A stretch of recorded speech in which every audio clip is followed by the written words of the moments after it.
welcome back to YouTube nan, kom nou konen deja. Non pa mse Katiana. Jodi yon am vin fè yon video. Ki sa m vin pale nan video sa m vin fè?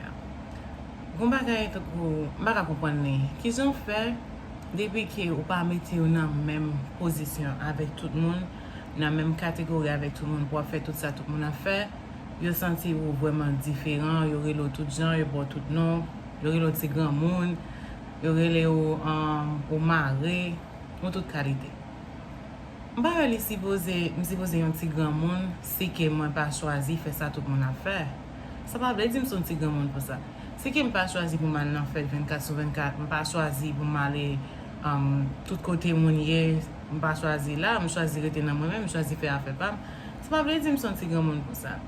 Ki jon fè majorite fwa yo toujou ap chèche an jan pou yo fè moun ki takou like, m ka di moun ki tankou myo, feel bad paske yo pa fè sa tout moun ap fè. Paske yo pa mette yo nan menm posisyon ki tout moun mette yo nan menm posisyon tout moun ye. Mba yon son problem si tout moun a voyaje, mwen mba reme voyaje. Mba yon son problem si tout moun pral nan fèt, mwen mba reme al nan fèt. Mba yon son problem si tout moun chwazi fè yon bagay ke mwen mwen pa vle fè. Se pa vle di ki m son ti gran moun pou sa. Ki jon fè chak lè ke ou pa chwazi fè sa yon moun fè, yo toujou chèche yon jan pou yo manipilo, yon jan pou yo fò fil bad, yon jan pou yo fò fil la ke ou pa an humain vreman, ou pa moun ki ou panso ye, moun ye se pa sa ou ye. Mpa wè li bon, nan tout sens li pa bon. Mpa pale pou tout moun, mpa pale pou mwen mèm. E mpa pale tout mèm, pendant mpa pale pou tout moun, excusez-moi, mpa pale pou tout moun ki nan mèm kategori avèk mwen mèm, tout moun ki mèm jan avèk mwen mèm. Li ok, pou pa vle fè m bagay. Li ok, pou di ok, you know what, non. Paske mizan mi a internet la fè si la fè se la, mpa si pose fè to, si mpa vle fè, mpa fèl. Mpa yon son problem pou sa.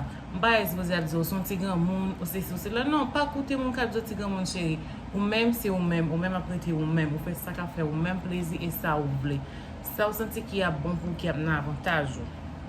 Paske, tout sa moun a fè sou la terre gen konsekans la dani. Li gen konsekans la dani. So, sa vle di, moun nan chwazi pou l fè fèt, moun nan chwazi pou se vi sa li ap mene, ok, ki te mene vil. Men ou mèm pa feel bad paske ou pa chwazi pou mene mèm vi avèk moun nan. Pa kite yon ken moun pou feel like ou less than moun ou ye ya. Pa kite yon ken moun pou feel like ou si pose fè tout sa ou moun a fè pou mèm jan avèk tout moun pou se yon moun normal. Jon ye yon bon. Rete kon sa, pa chèche chanje pou yon ken moun e kwa m souble. Tout bagay ap manche, chè yon si pose manche pou moun mèm. Paske tout moun kap chèche pou yon fè wè. E pa an yon la vit seryo.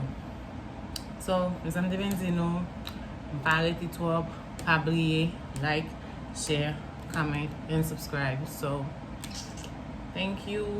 Rete pozitif. Believe nan tetou, rete moun ou ya, pa chanje bon ken moun.